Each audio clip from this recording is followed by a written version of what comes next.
Ito yung dagat ng Mukha. Ito kami ay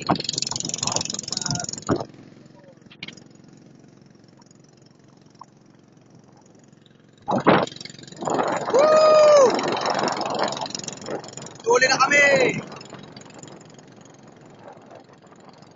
Malalim to, mga siguro 10 tao yung lalim na to. 10 feet. Hindi lang ata. Hindi lang, mga siguro ano to. 12 feet, ganyan. Nakalalim.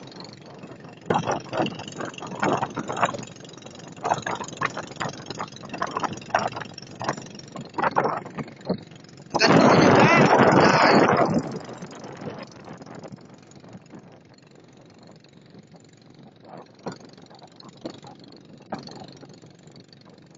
Dito, pagka lumalim pa ito, marami ng isdang mahuli dito.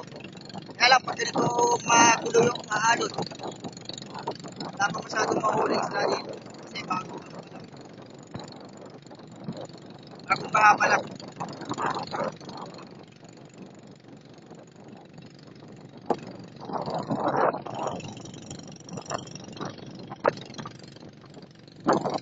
First time ko sumakay sa Bangkang Timaki na. Kaya na, umulan na. Tayo ko na.